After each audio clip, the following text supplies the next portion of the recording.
waayahay haddaynu sii wadno halkan waxaad gelinaysaa stateka marka aad ku nooshahay ama gobolka si aad rabtaad markaa u dhigi karaysaa markaa haddaan halkan gelo somaliland baan gelin karaya north somalia aan gelin karaya waqooyi galbeed baan ku qori karaya waxaan doon ku qori karaya postal codeka haddaynu eegno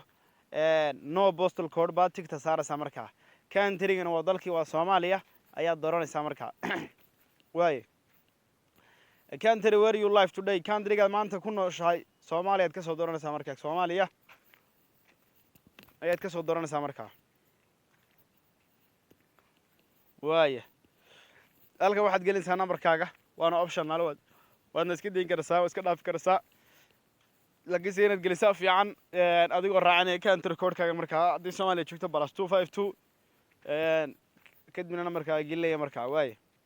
halkan waxaad gashanaysaa email addresskaaga ayaad gelinaysaa mar labaad baad gelinaysaa halkanna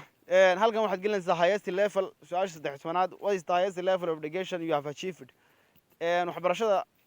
darajada u sareysa waxbarashada heshay markaa haddaad primary school high school haddaad jaamacad ka baxdo university degree baad dooranaysaa waaye marka ugu yaraan markaa wuxuu kaa rabaa lotarigu waxaa markaa shardi u ah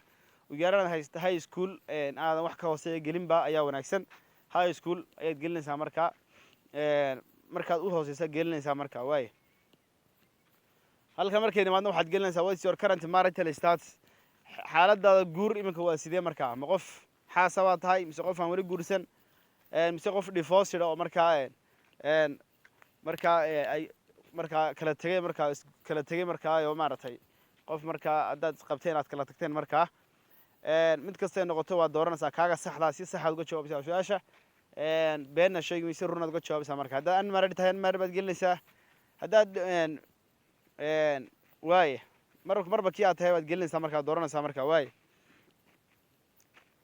waaye number of children baad gashanaysaa haddaad wax carruur lahayn oo aadan guursan 0 baad gelinaysaa haddaad carruur leedahayna inta baad gelinaysaa markaa ka tegi maysid markaa waa muhiim haddaad carruur leedahay waa inaad gelisaa tirada aad leedahay haddaad been ka sheegtay hadhow caddayntoodii baa lagu weydiinayaa markaa waa inaad markasta run ka sheegtaa intaad leedahay marba aad sheegtaa markaa waaye kadib continue baad odhanaysaa submit ba haddana sii dooranaysaa markaa sidaasuu ku dhammaaday marka processku waa intaa keliya waa halkaa tallaabo tallaabada labaad continue markaad tiraahdo